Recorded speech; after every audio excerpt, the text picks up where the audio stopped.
세상의 모든 지식 언더스탠딩. 네. 자, 파인더스 이재용 회계사님 모셔보겠습니다. 어서 오세요. 네, 안녕하십니까. 아, 네, 굉장히 멀어졌네요 여기. 네, 아, 예, 감사합니다. 네, 이재용 회계사님 뭐 우리 그냥 어버 키워주는 거죠. 어버 키워주는 거. 언더스탠딩은 솔직히 이재용 회계사님 때문에 먹고 사는 겁니다. 아, 또 그 너무 과한 저희도 잘 말씀을 또. 알고 있습니다. 아, 네. 저희도 아주 깊은 감사를 생각하고 있습니다. 네. 오늘은 편의점. 네. 좋은 네. 얘기입니까? 나쁜 얘기입니까? 그거부터 일단 아. 기조를 정하고 갈까요? 이제 기조를? 아, 제가 뭐 이렇게 좋은 얘기 하는 경우 많지 않지 않습니까? 제가 뭐 예. 물론 이렇게 여기를 막 혼내줘야지 막 이렇게 방송하는 경우는 없습니다. 그냥 예. 저는 항상 재무제표를 볼 때 어. 중립적으로 딱 본 다음에 그 다음에 스탠스를 정하거든요. 어. 근데 이제 편의점 같은 경우는 앞서 이제 안 대표님 말씀하신 것처럼 요즘 기세가 장난 아닙니다. 그래요. 유통이 다 힘들어요. 예. 대형마트도 힘들고 백화점도 힘들고 유일하게 나홀로 독야청청 성장하는 데가 편의점이란 말이죠. 예.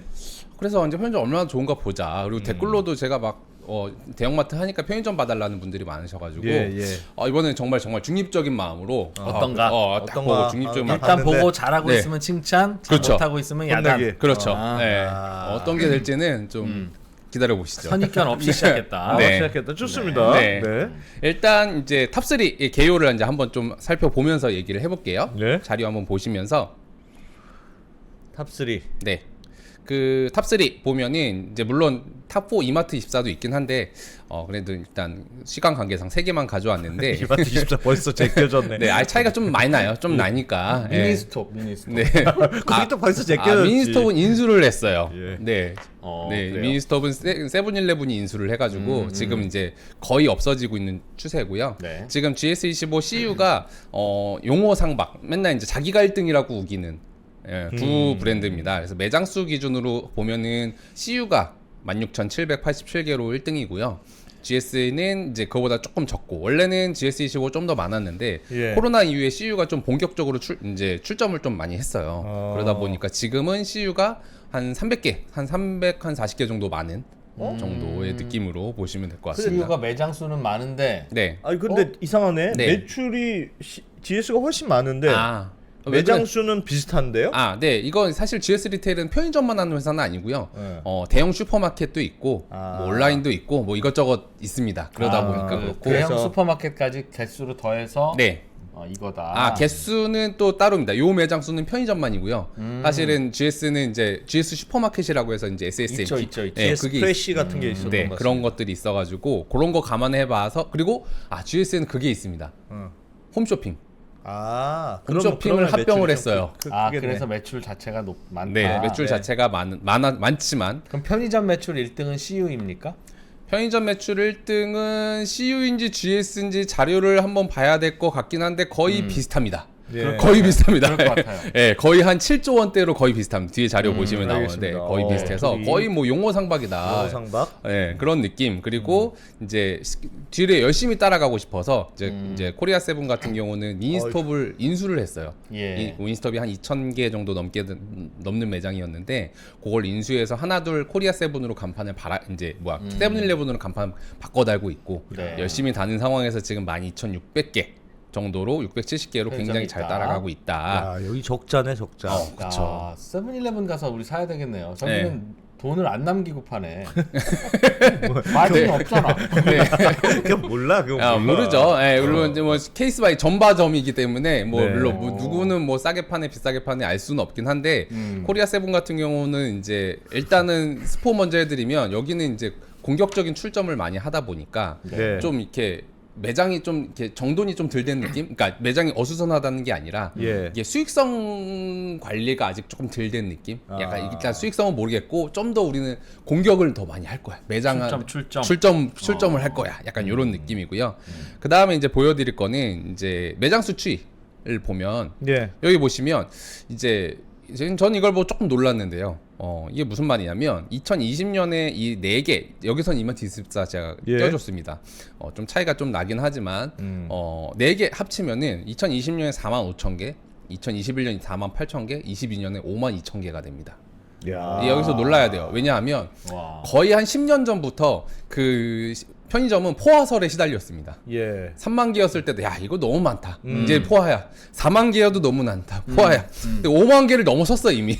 야. 예. 그러면 5만 개면 우리나라 인구수가 5천만 명이잖아요. 네. 거의 1,000명에 한 개를 넘어선 거죠. 편의점이 예, 원래 상식선에서 이제 알고 있는 어떤 특히 일본 편의점 같은 경우는 2,000개면 거의 다 왔다. 2,000명이면 다 왔다라고 해요. 예. 근데 지금 우리는 지금 편의점 하나당 1,000명한테 장사를 해야 되는데 1,000명이 다 편의점을 쓰느냐 그건 또 아닐 거란 말이죠. 예. 그렇죠. 안 쓰는 분들도 계시니까 그런 거 감안해 보면 얼마나 이 1,000명으로 먹고 살아야 되는 이 편의점주 사장님들의 노고가 많이 느껴진다. 야. 이야. 편의점이 그냥 모든 걸 다 빨아들이고 네, 있는 엄청나게 전진을 하는데요. 그래서 그럼 요즘은 상황이 좋나 보다 하고 이제 이 회사 두 회사 같은 경우 GS랑 이제 CU 같은 경우는 상장 기업이니까 주가를 봤어요. 예. 주가를 봤더니 요 추이를 한번 보시죠.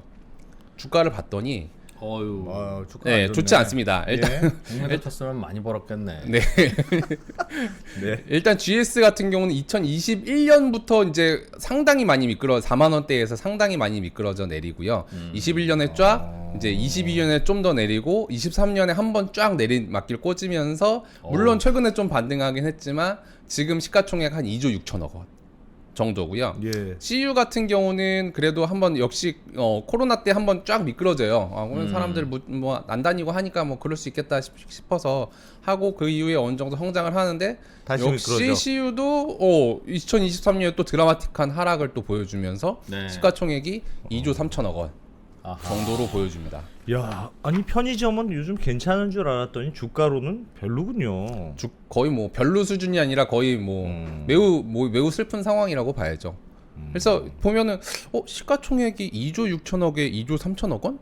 이게 좀 신기했던 것 같아요. 예. 왜냐하면 양 회사 모두 GS랑 CU 같은 경우는 영업이익으로 한 2,500억 수준으로 벌거든요. 예. 대충 지금 주가가 한 영업이익 대비 한 10배 정도인 거예요.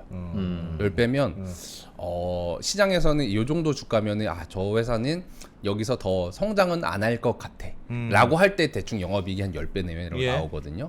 그런 거 보면 이 회사 애들이 어떻게 보면 매출액은 굉장히 빨리 크는데 지금 진짜 분위기가 내부적으로는 아마 살벌할 겁니다. 그런 느낌이 일단 알겠습니다. 그게 예. 이제 기우고요. 그런 느낌이 있다. 왜 그러냐?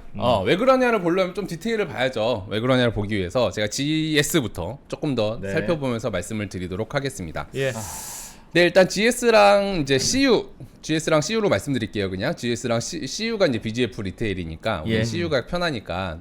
근데 3분기에 실적이 떨어진 게 이거 보시면 여기 좀 숫자가 좀 작긴 한데 전년도 3분기가 7조 8천억에 당년도 3분기가 8조 한 2천억 정도 매출이 나오고요. 네. 예. 성장을 했어요. 예. 그리고 영업이익도 전년도에 1,830억에 당년도에 2,170억. 예. 성장을 했어요. 예. 근데 주가는 3만 원에서 2만 원. 좀 이상하죠. 그러네. 그럼 왜 예. 그러지? 왜? CU 한번 보실래요? 5조 6천억 원에 매출액 6조 1천억 원으로 늘었고요. 매출액 늘고. 예, 영업이익 전년도 2천억에 당년도 2,021억 원. 네. 줄진 않았어요. 네. 근데 주가는 20만 원에서 13만 5천 원. 그게 그게 왜 그래요? 그러니까. 너무 유성하죠. 그러려면 좀 자세히 보자라는 느낌이고요. 쭉 한번 가보겠습니다. GS 리테일 같은 경우는 4년 동안 매출액이랑 제가 영업이익 이제 제 손익계산서를 좀 잘라서 가져와 봤는데 보시면 일단 매출액 보시면 9조 8.8조 이거는 코로나니까 19년, 20년, 21년, 22년이거든요. 예. 코로나니까 뭐 2020년은 뭐 떨어져도 뭐 이제 스큐즈 해줄 수 있을 것 같아요. 근데 21년에 9조 6천억 원, 22년에 11조 잘 커요. 예. 어허. 일단 잘 크고 근데 영업이익 보면 2,380, 2,520, 2,190, 2,450 어떤 게 느껴지십니까? 이익률이 낮다. 제자리 걸음.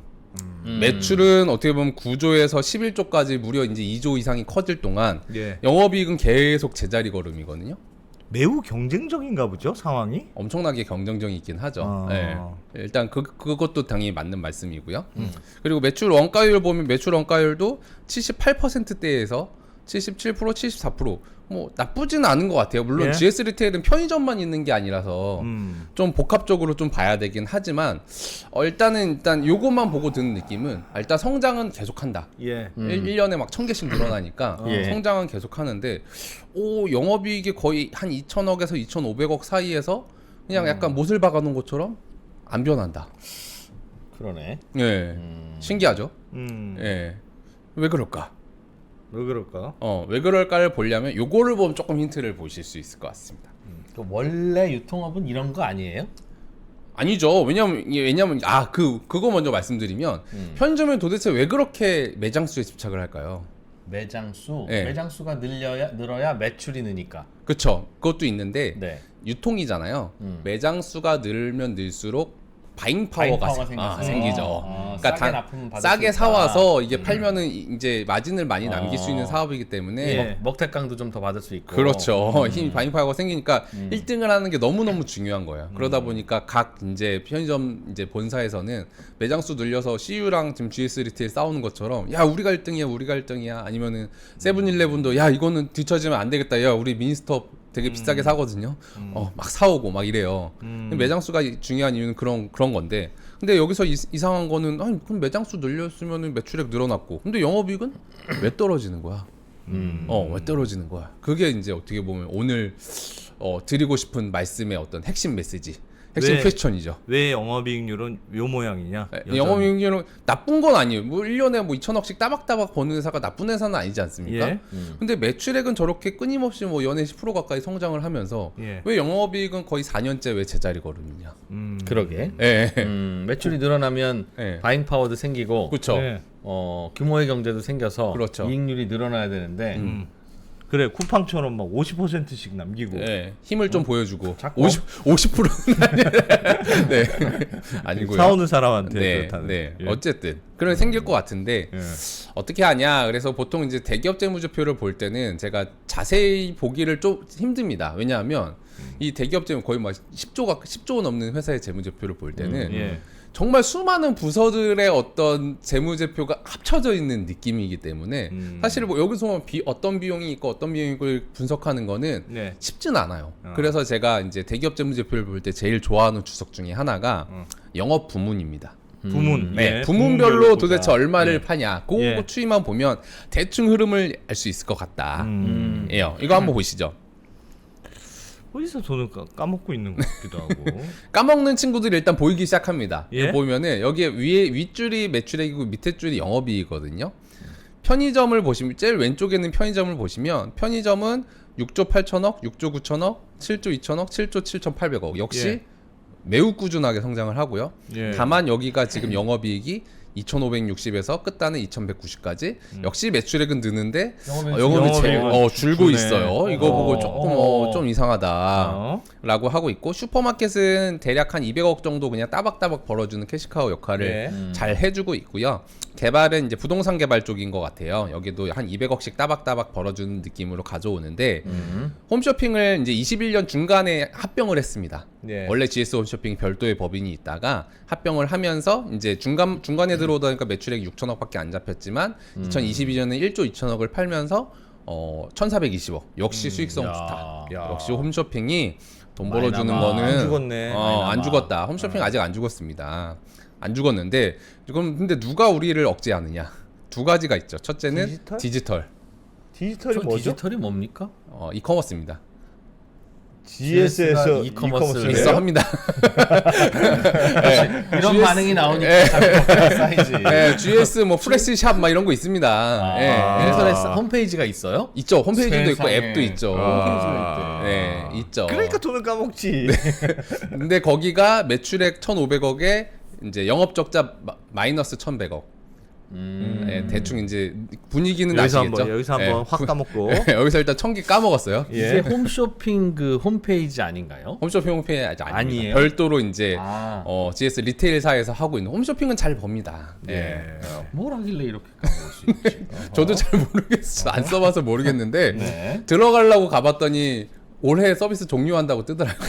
아, 다양한 뭔가 좀 네. 노력을 했나 봐요. 네, 여러 가지 이제 신선식품 배송하고 예. 뭐 좋은 거 배송하려고 했는데 잘 안 돼가지고 접는다고 하더라고요. 1,000억이나 까먹으니까. 예. 야. 일단 그런 느낌이고요.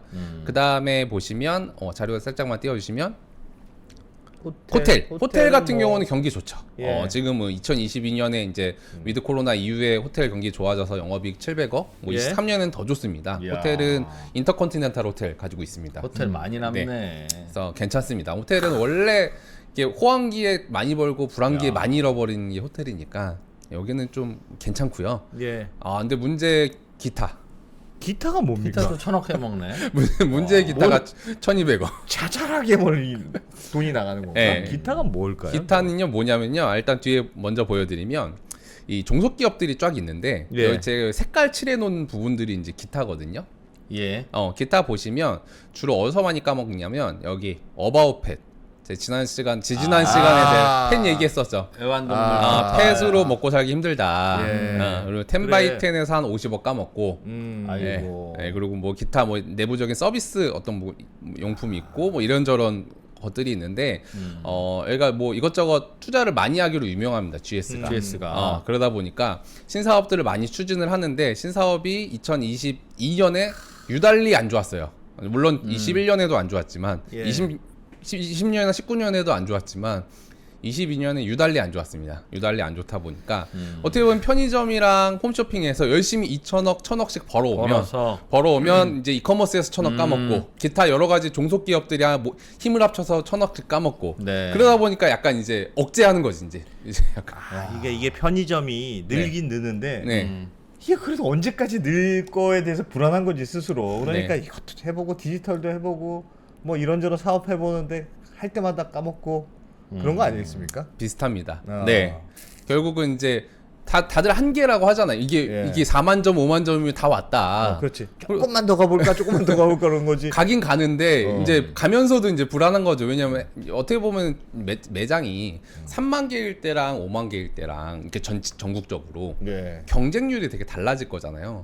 결국 그 매장에 늘어나면 매출액이 늘어나는 건 맞는데 경쟁이 심해질수록 세일을 더 많이 해야 되잖아요. 예. 저기랑 이기려면 2+1, 1+1 네. 계속 때려야 되고 하다 보니까 수익률은 이제 떨어질 수밖에 없죠. 경쟁이 심하다 보니까. 제가 예전에 영업이익은 희소성이 함수입니다라고 말씀드린 적이 있었는데 예. 희소성이 떨어지니까 그건 어떻게 보면 자연스러운 결과라는 느낌이고 경쟁이 치열하니까. 그렇죠. 그러다 보니까 이제 발버둥을 어디로 칠 거냐. 제일 이제 유력한 옵션 중에 하나가 해외. 해외로 가서 우리 엄청나게 확장하자. 지금의 노하우를 가지고 가고는 있는데 아직 미미합니다. 거기는 이제 폭발적인 성장이 일단 좀 돈이 아주 많지 않으면 쉽지 않은 비즈니스. 해외에서 편의점 사업을 한다고요? 하죠. GS도 있고 뭐 CU도 있고 다 있습니다. 몽골. 몽골에 산다고 그쵸. 들었다. 몽골도 있고 잘 아마 되고 동남아에도 아마 여러 개 있는 걸로 알고 있습니다. 네. 세븐일레븐이 우리나라 와서 장사하듯이 그렇죠. 일본 브랜드인데. 네, 그렇죠. 그리고 요즘 한류 있으니까 어떤 한국 브랜드다라고 하면 이제 호감을 가지니까 해외 진출을 많이 하는 걸로 알고 있는데 아직 전체적인 매출 비중은 거의 티끌 정도의 수준이기 때문에 해외를 하기에는 세븐일레븐이 너무 무서워요. 세븐일레븐이 거의 전 세계적으로는 글로벌로는 거의 뭐 최강이다 보니까 세븐을 뚫고 가려면 진짜 자본금이 무지막지하게 있어야 되는데 이건 쉽지 않겠다라는 느낌이고 그러면 어떻게 할까? 어떻게 보면 아까 보신 것처럼 GS 같은 경우는 연에 2천억씩 최소한 2천억 정도는 따박따박 영업이익을 벌어들이는 회사예요. 예. 캐시가 어떻게 보면 2천억이 꽂혀. 그걸로 뭐 할까?가 항상 고민인 거예요. 그걸로 언더스탠딩을 사라니까. 그래 싸게 준다니까. 뭘 고민을 해. 원 플러스 원이야. 우리는 언더스탠딩 사가면 지구본 연구소도 주고 막 그러는데. 그렇죠. 그런 게 이제 항상 고민이어서 이제 뭔가를 계속 시도는 하는데 캐시카우는 존재하죠. 슈퍼마켓이랑 편의점, 특히 호텔이나 홈쇼핑 이 친구들은 이제 업사이드는 거의 이제 다 왔죠. 이미 뭐 매장 출점할 거 다 했고 다 왔는데 거기서 벌어들이는 이익도 뭐 한 2천억에서 3천억 사이 따박따박이니까 예. 여기서 이제 보이는 거지. 여기가 진짜 고민 진짜 많구나. 라는 느낌을 일단 받으면 되고요. 예. 최근 실적 한번 보시면 2023년 3분기 기준으로 보면 실적이 나쁘지 않아요. 왜냐하면 지금 전년도 3분기에 이제 나머지 합계 실적이 영업이익 기준으로 1,590억이었는데 예. 2023년 3분기에 2,700억으로 많이 늘거든요. 전년도 동기 대비 3분기 기준으로. 예. 그래서 최근에 주가 반등을 좀 했어요. 음. 좀 했고, 근데 왜 반등했냐라고 물어보면, 저희가 반등한 이유는 일단 이거 접기로 했어요. 프레시몰 접기로 했어요. 아, 그걸 좋아하는구나 사람들이. 아, 참 잘했네. 여기 작년에 1,000억 까먹었고 작년 3분기 기준으로 900억 까먹었는데 페이드아웃 시키면서 지금 한 370억으로 줄였고요. 12월 말 기준으로 문 닫기로 했습니다. 저도 궁금해가지고 처음 봐가지고 들어가 봤더니 이렇게 뜨더라고. 우리 장사 안 한다고 뜨더라고요. 이게 뭐였을까요? 그냥 뭐 신선식품 배달하고 막 그런 거예요. 네. 동네에 있는 슈퍼마트. 네. 마켓에서 그러니까 편의점보다는 조금 큰. 인터넷으로 담으면 예. 어쨌든 뭐 신선식품이 경쟁이 치열했지 않습니까? 그러다 보니까 우리도 좀 해보려고 했는데 잘 안 되는 것 같아서 우리는 이제 그만하기로 했습니다. 그래서 이제 적자가 좀 줄었고요. 이제 기타 부문 같은 경우도 이제 작년에 좀 유달리 좀 적자가 심하긴 했는데 이래저래 좀 이렇게 아껴가지고 기타 부문의 적자가 줄었습니다. 예. 그래서 우리는 영업이익이 늘었습니다. 라고 했는데 그렇게 치면 이제 주가가 확 튀어야 될 것 같은데 적자가 줄었잖아요. 근데 사실 반등이 물론 이거 확대해 보면 이 반등이 좀 크긴 클 건데 네. 왜 안 클까? 분명히 까먹던 애들 정리 중인데 지금 어떻게 보면 그러게. 예, 까먹던 애들 정리 중인데 왜 예전에 4만 원대를 왜 회복 그때도 우리는 2,500억 벌었고 지금도 2,500억 버는데 아니면 올해 더 벌 수도 있을 것 같은데 왜 안 오르는 거야? 사람들이 몰라서 그런 건가? 이미 이제 할 만큼 다 했다고 생각하는 건가? 할 만큼 얼추했다. 네. 진짜 요즘 편의점 보면 효율적으로 돼 있긴 한 것 같아요. 뭐 거기서 택배도 보내줘, 와인도 팔지, 요즘은 커피도 팔지. 뭐 할 수 있는 건 얼추 다 한 것 같은 느낌이긴 한데. 정답은 이거예요. 이거 보시면 결국 보면 지금 3분기 기준으로 예. 본진이라고 할 수 있는 편의점이 예. 매출액은 계속 늘거든요. 영업적자 또 줄었어요. 올해 3분기. 예. 영업이익이 영업이익이 또 이익이 또 적자가 영업이익이 또 그러네, 줄었어. 그러네. 그러니까 어떻게 보면 이제 돈 까먹는 애들은 이렇게 정리했는데 본진이라고 할 수 있는 편의점과 홈쇼핑에서 홈쇼핑도 어떻게 보면 매출액이 많이 줄었거든요. 예. 홈쇼핑 매출액 9,180억에서 8,360억으로 많이 줄어요. 그러면서 이제 이익 규모도 이제 살짝 줄어들고 편의점은 매출액은 늘었지만 이익 규모가 작아지거든요. 예.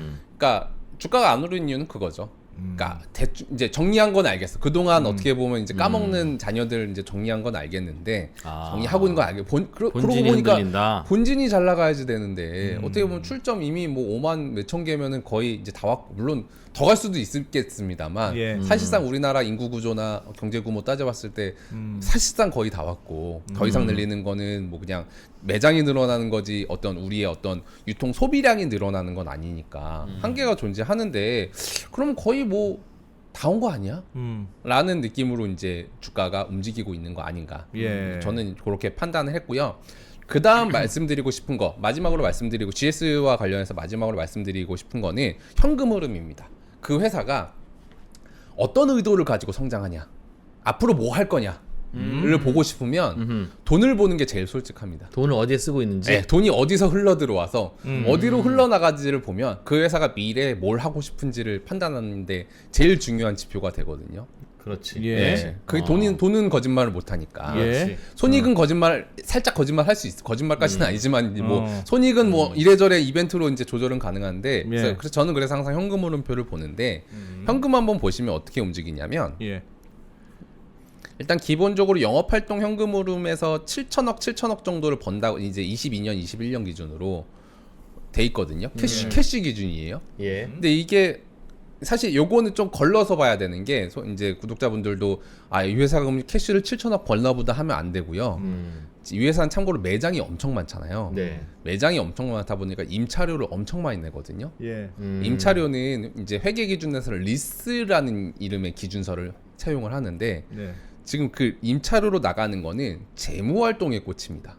원래 일반적으로 임차료 나가는 건 영업 활동에 꽂혀야 되는데 재무 활동에 보면 유동성 리츠 부채 감소라는 이름의 이상한 이름이 있어요. 네. 얘는 뭐냐면 1년 동안 이제 이 GS 리테일이라는 회사가 임차료를 얼마 냈냐 보면 한 4천억 정도, 4,200억 정도 냈습니다를 표현을 하는 거예요. 매장 임차료는 가맹점주가 내지는 게 아닌가 봐요. 아 이게 저도 이제 좀 조사하면서 알았는데 우리가 알고 있는 편의점이 다 가맹점주님께 아니고요.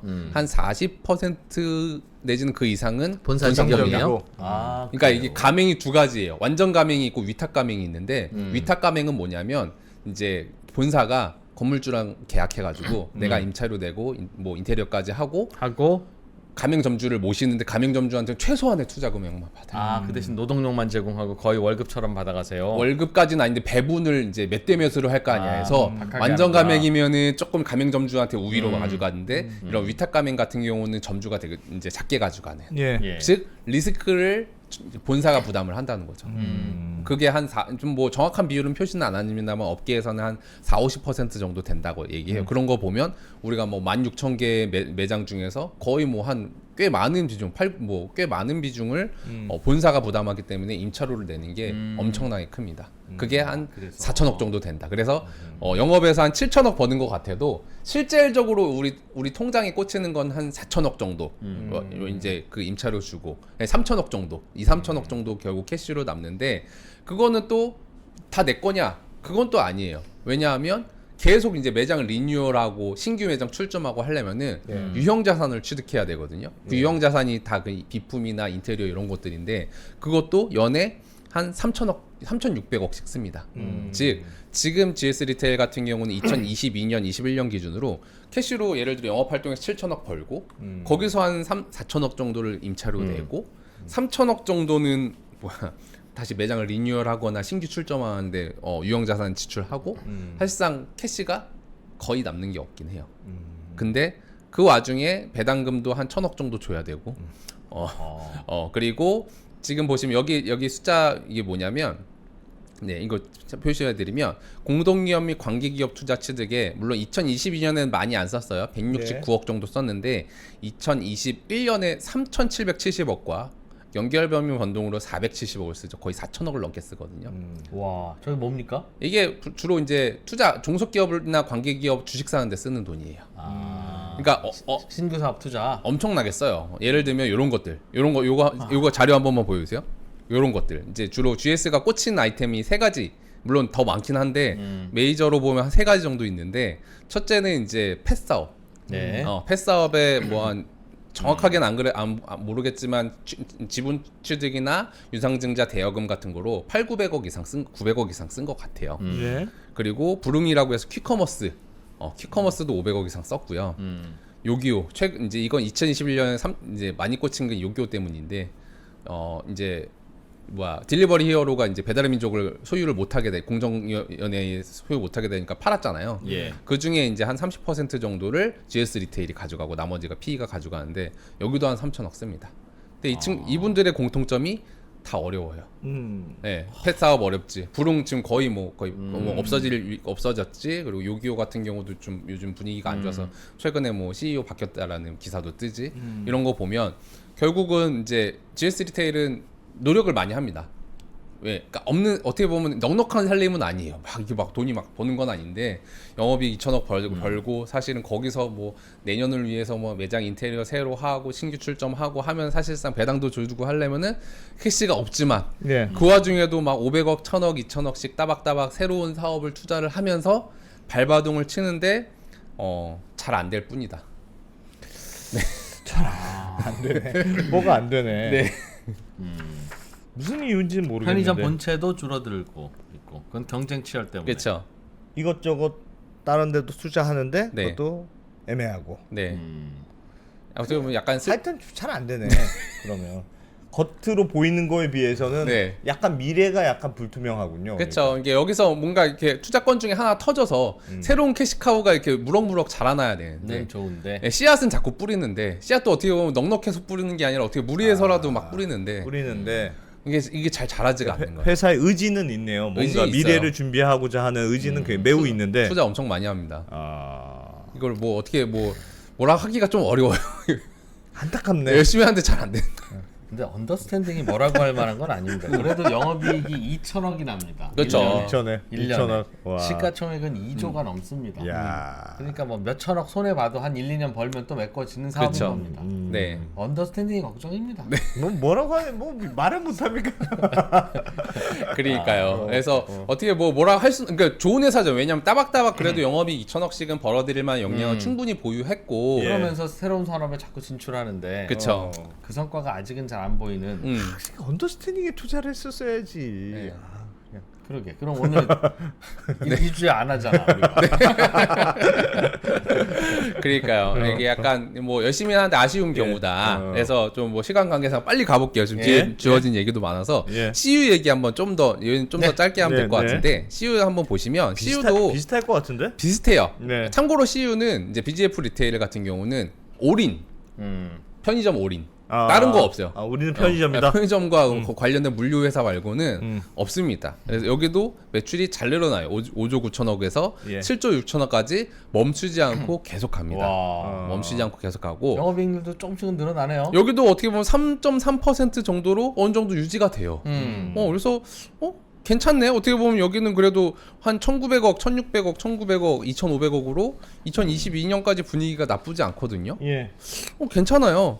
3분기도 보면 3분기도 지금 보시면 매출액이 매출액이 5조 6천억에서 6조 1천억으로 또 한 5천억 늘어요. 예. 영업이익도 물론 영업이익률이 0.2% 떨어지긴 했는데 나쁘지 않아요. 예.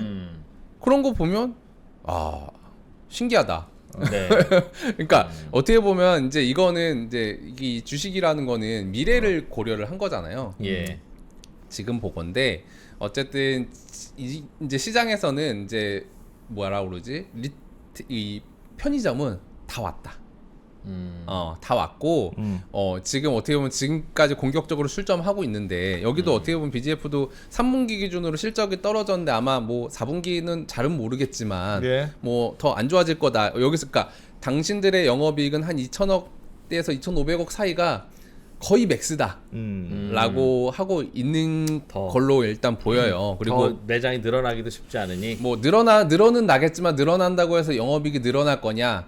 그건 아닐 거다. 왜냐하면 이미 좋은 입지에는 다 편의점이 다 들어가 있고 결국 신규 출점되는 데는 결국 경쟁이 치열하거나 너무 한적하거나 그런 매장일 거니까 그런 게 그렇겠네요. 영업이익에 얼마나 도움 되겠느냐? 시골에 그거 트럭 끌고 가면 기름값이 더 나오는 거 아니냐? 그러니까 같은 편의점에서 매출을 늘려야죠. 네, 그쵸. 금반지도 팔고, 그쵸. 그리고 뭐 커피도 팔고, 네. 똑같은 매장 크기에서 스타벅스는 돈 더 벌잖아요. 그쵸.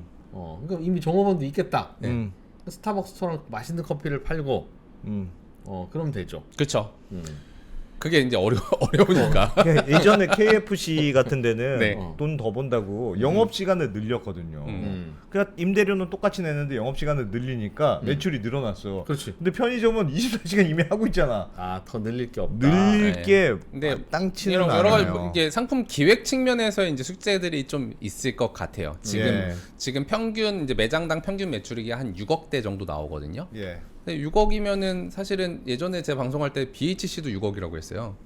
치킨집도 6억인데 편의점도 6억이야. 근데 어디가 이익률이 높을까 생각해 보면 사장님이 좀 더 상품에 관여를 많이 하는 데가 이익률이 좋죠. 왜? 치킨은 사장님 튀겼으니까 예. 마진율이 더 좋을 수밖에 없는데 예. 사실은 편의점은 담배 뭐 이런 거 팔아봐야 마진율 그렇게 얼마 안 나오니까. 좋기 어렵거든요. 그렇죠. 그러다 보니까 똑같은 6억이더라도 이제 편의점 6억이 좀 더 이제 점주 입장에서는 좀 더 가혹한 어려운 그런 상황인 거죠. 그러다 보니까 그런 부분들을 어떻게 개선해야 될지에 대한 고민들이 좀 많을 것 같고요.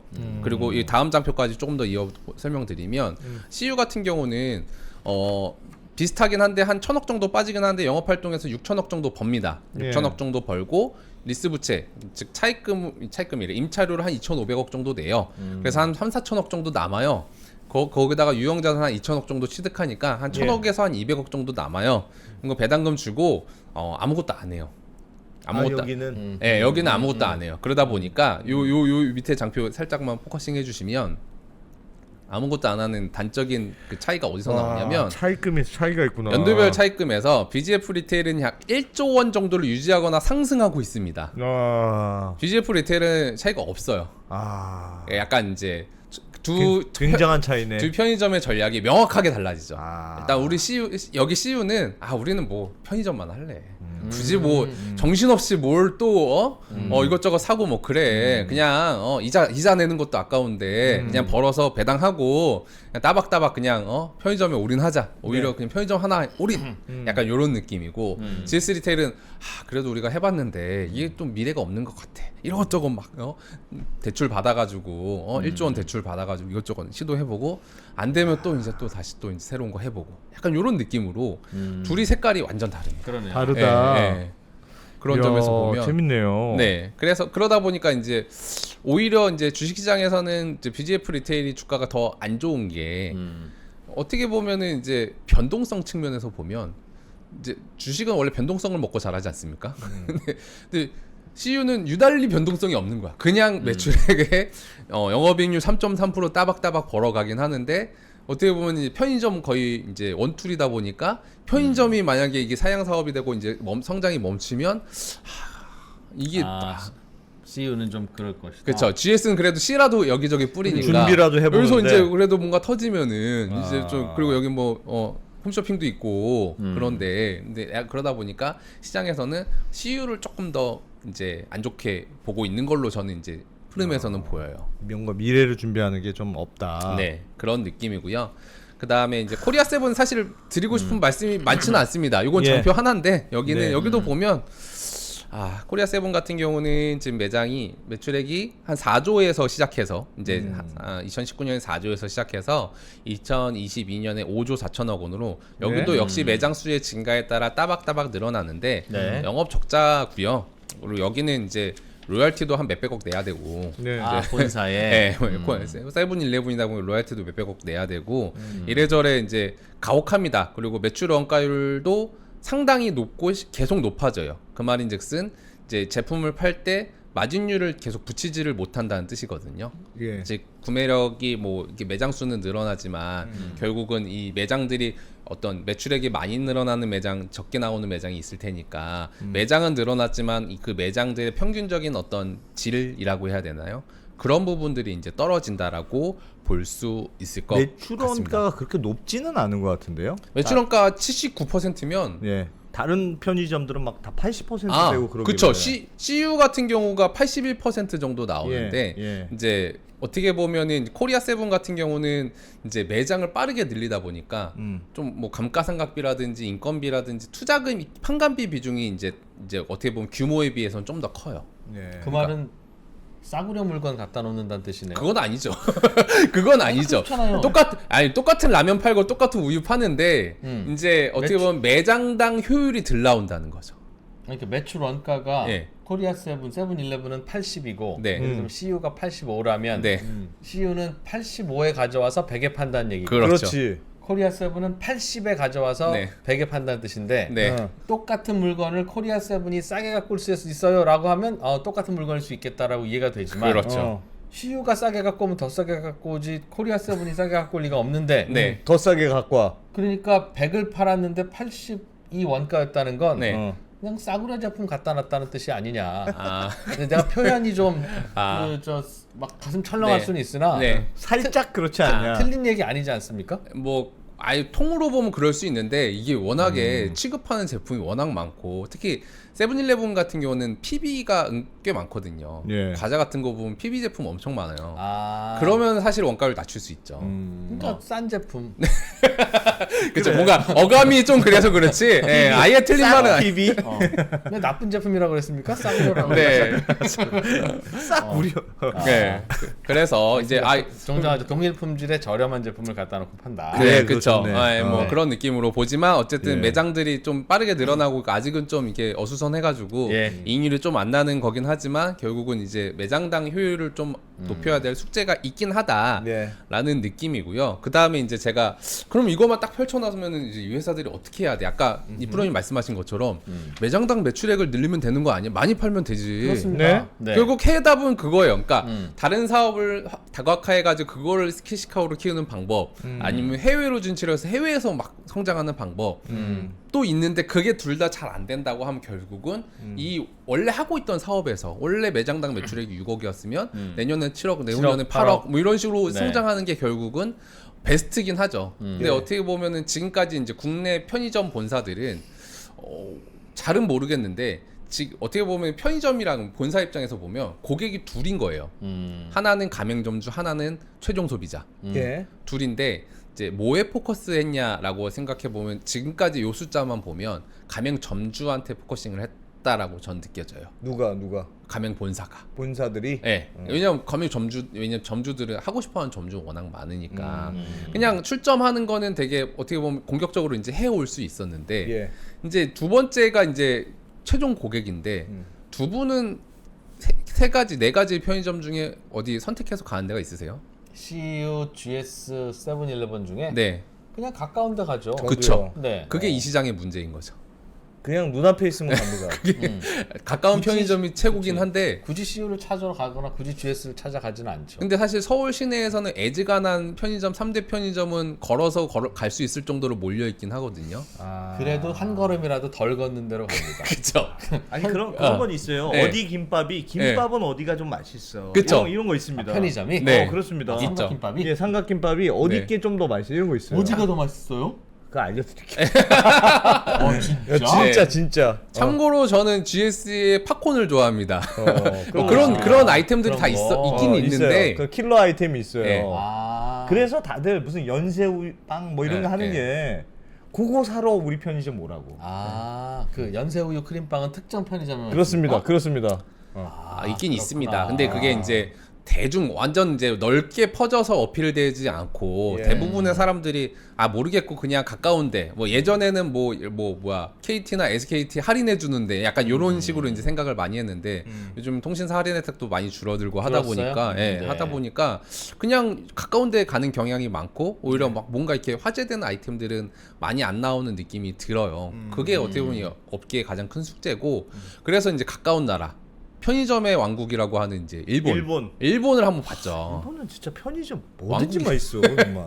예. 왕국이야. 예. 그래서 일본은 똑같은 국민 소득이라도 우리도 3만 불, 일본도 3만 불이면 일본 더 잘 살아. 일본 3만 불이 2배는 더 잘 사는 겁니다. 편의점이 너무 맛있어서. 똑같은 김밥을 삼각김밥을 사 먹는데 가격은 같은데 네. 진짜 너무 완전히 퀄리티가 다른데 뭐. 너무 맛있어. 네, 편의점 왕국. 일단 주가부터 한번 보시죠. 예. 일단 3대 편의점이 있습니다. 이제 일본 같은 경우는 세븐일레븐, 그리고 패밀리마트, 로손 이 세 개가 이제 빅3라고 하는데 패밀리마트 같은 경우는 비상장이어서 제가 못 가져오긴 했는데 세븐일레븐 같은 경우는 엄청난 대기업입니다. 여기는 이제 시가총액 43조고요. 어이구. 여기는 주가도 이제 코로나에 찍히는 건 대부분의 회사들이 마찬가지니까 코로나 잠깐 반짝하고 움츠러들었다가 계속 우상향하고 있거든요. 예. 여기는 일본 내 2만 1,000개긴 한데 글로벌로 하면 어마어마하게 많아요. 여기는 글로벌 대기업이었기 때문에 사실은 뭐 이건 넘사벽이어서 제가 보고 싶진 않고 예. 오늘은 로손에 대한 얘기를 좀 더 하면서 마무리하면 좋을 네. 것 같은데 로손 주가 좋네요. 로손 같은 경우도 어떻게 보면 코로나 때 많이 깎이고 뭐 22년까지 상당히 깎였는데 예. 23년에 매우 급반등하죠. 저것도 일본 증시에 상장돼 있습니까? 네. 일본 주식이 저 무렵에 다 오르긴 그렇죠. 넘었죠. 일본 시장이 있는 것도 맞는데 과연 그 시장 그런 유동성이 좋아서 그런 거냐?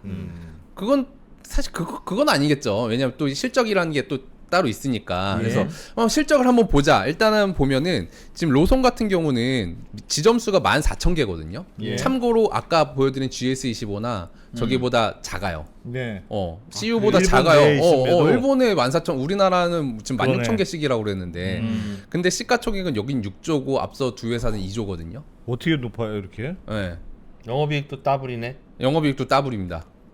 어떻게 그렇지? 왜 그러냐? 근데 지점이 거기가 네. 커. 우리나라 편의점 3개나 2개 합쳐놓은 정도로 그래서 커. 그래요? 그것도 맞습니다. 그래서 어. 여기는 지점이 뭐 10,000개라고 하면 우리나라 한 3만 개 있는 거 정도는 쳐줘야 돼요. 네, 그것도 맞는 말이긴 한데 최근 실적 한번 보시면은 예. 최근 실적 보시면 일단 그 반기 이제 23년 반기랑 22년 반기 실적이 최근에 공시가 돼서 그 비교를 통해 살펴보면 일단 매출액이 이제 밀리언이니까 4,900만 N, 5,400만 N으로 매출액 많이 늘고요. 예. 이제 영업이익이 이제 여기는 잘 안 보이는데 일단 세전이익만 보더라도 거의 한 50% 늘어납니다. 와. 22년 대비 23년이 23년에 엄청나게 늘어요. 예. 그래서 23년이 엄청나게 이제 요게 이제 요 아래 요 밑으로 좀만 내려주세요.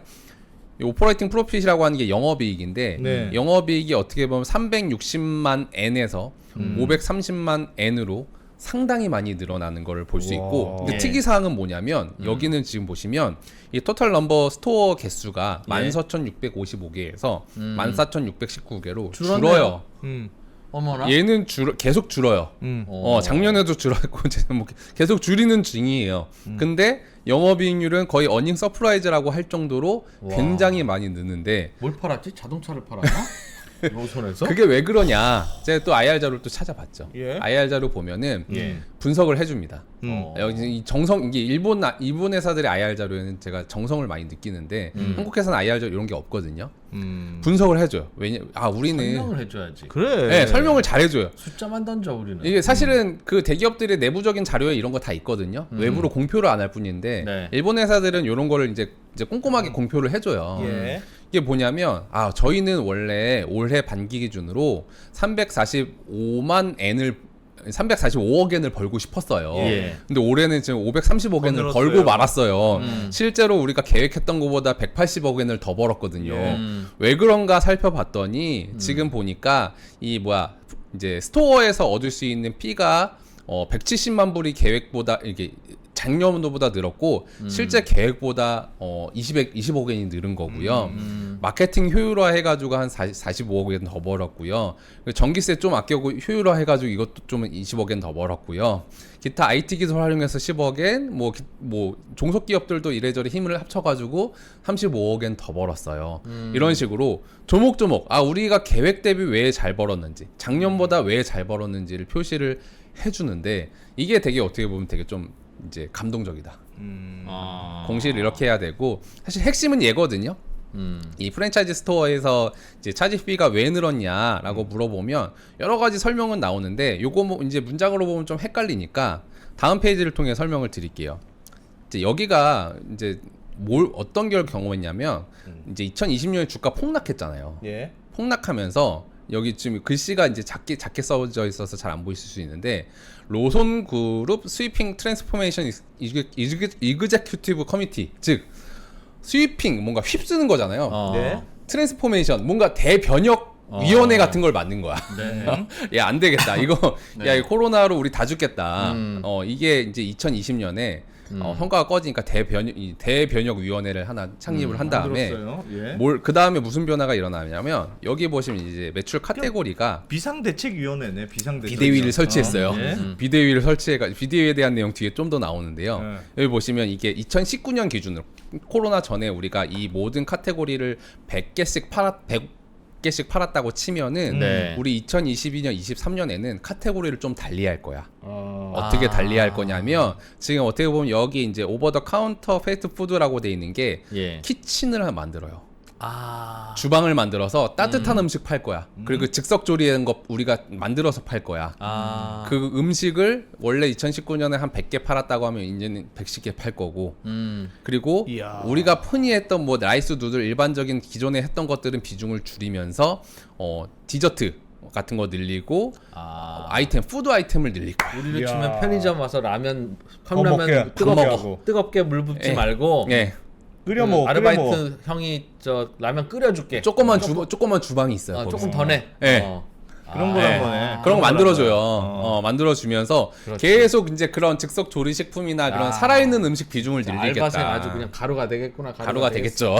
야. 그런 것들을 우리는 계속해서 늘려갈 거야라는 방향성을 제시를 했고 애초에 이제 이 커미티가 그런 것들을 목표로 했고 그 방향대로 연도별로 성장하는 모습들을 보여주는 거죠. 그러니까 주주들한테 계획이 있네요. 주주들한테 우리는 이렇게 갈 거고요. 실제로 연도별로 이렇게 가고 있어요를 보여주고 있고 그 다음 연도에 다른 장표에도 보면 예. 이제 우리 이 대변혁 위원회가 우리가 진짜 절치부심해서 이제 쇼텀 플랜과 롱텀 플랜을 정했는데 쇼텀 플랜의 대표적인 경우가 이제 스토어 리모델링 이제 포맷을 바꾸자 뭔가 이렇게 새로운 스토어로 바꿀 건데 그거를 우리가 지금까지 한 해 2,985개의 스토어를 리뉴얼했고 지금까지 7,290개의 스토어를 바꿨어요. 그리고 키친 만들 건데 키친도 벌써 9,100개 만들었어요. 야. 그리고 프로덕트 리뉴얼 해가지고 푸드 카테고리를 강화할 건데 프로전 푸드랑 데일리 푸드가 각각 10%에서 5% 올랐어요.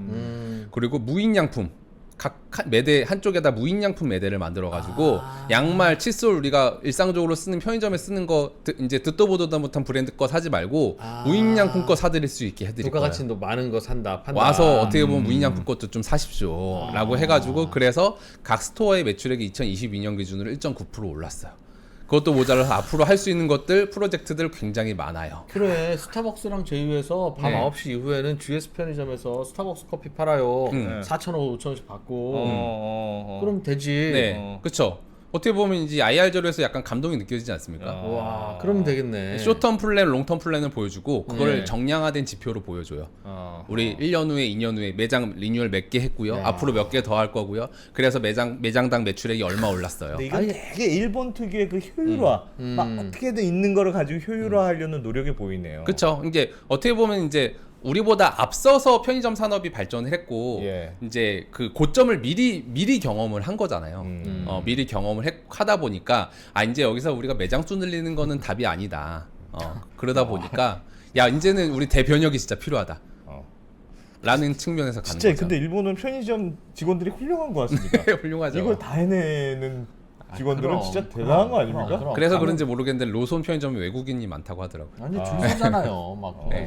그래가지고. 로손이 요즘에는 그것도 해요. 그러니까 네. 모니터로 설치해가지고 점원이 원격으로 근무해요.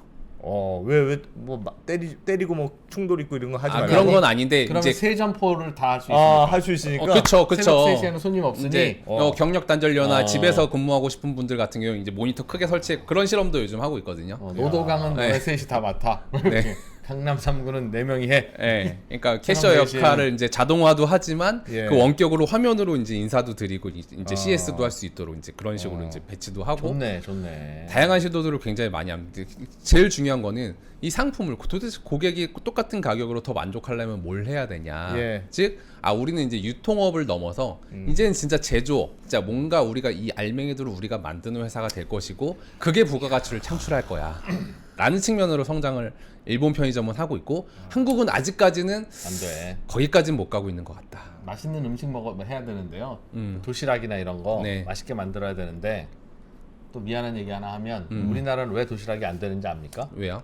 같은 가격에 그런 좋은 가성비를 내려면 식재료가 싸야 되는데 그 식재료는 농사지어서 만들잖아요. 그렇죠. 근데 우리는 식재료 농산품들이 그렇게 시장이 막혀 있어서 싸죠. 농민 보호한다고 시장을 막아놓는 바람에 가성비가 제일 낮아요. 그러니 그걸 가지고 뭘 만듭니까 도시락을. 맛이 없지. 어쨌든 그것도 왜 네. 화살이 네. 뭐 아무튼 뭐 그것도 네. 요인 중에 하나네. 어쨌든 성장하는 방법은 뭐 여러 가지가 있는데 그러니까 그렇게 해서 편의점을 잘 되게 해서 편의점도 많이 만들고 그래서 농촌에 있는 청년들이 편의점 와서 아르바이트도 하고 그렇게 해서 도시 생활할 수 있게 해줘야지. 네. 농촌 살린다고 다 막아놓고 다들 농촌 가서 다시 농사 지으세요 하면 그게 되겠습니까? 네. 라는 이야기를 또 누군가는 할 텐데 참 그러면 난감하겠네. 그죠? 꼭 그러자고 네. 살리는 거 아닌데. 네, 알겠습니다. 네, 마무리해야 네, 되는데 아무튼 지금 모시고 마무리 좀 하게. 네. 네. 네, 좋습니다. 그래서 결국은 돌고 돌아서 백투 베이직으로 가자. 즉, 그렇다. 우리 고객은 점주도 있지만 결국 최종 소비자가 돌고 돌아서 편의점의 최종 고객은 소비자거든요. 네. 소비자 입장에서 우리가 가성비 있게 좋은 제품을 먹이게 하기 위해서는 어떤 부분들을 또 잘 해야 되는지 그냥 가맹점만 데리고 오는 게 아니라 그 안에 알맹이들을 좀 잘 챙겨서 세야 네. 이게 어떻게 보면 이제 턴어라운드 했던 일본 편의점들처럼 우리나라 편의점들도 반등의 요소들을 볼 수 있을 것 같다. 앞으로 편의점을 볼 때 그런 부분들을 좀 눈여겨보시면 될 것 같다라는 측면으로 마무리할 수 있을 것 같습니다. 알겠습니다. 본 사업을 잘하는 게 중요한 것 같아. 진짜. 결국 본질이죠. 본질을 네. 잘해야지. 잘해야 되고. 자꾸 그러니까 이게 요리 잔재주 부리지 마. 이런 말 있지 않습니까? 잔재주 부리지 마. 아니, 그래도 또 다음 사업 해야지. 다음 사업 뭐 하긴 해야 되지만. 알겠습니다. 로손 이런 거 IR 하는 거 좀 배우십시오. 아 그건 진짜 좀 배워 한국 기업들이 배웠으면 좋겠어요. 로손 이거 IR 자료를 보니까 이재용 회계사님이 필요 없네. 그렇죠. 네, 그런 거 같습니다. 네, 이재용 감사합니다. 회장님 잘 들었습니다. 감사합니다.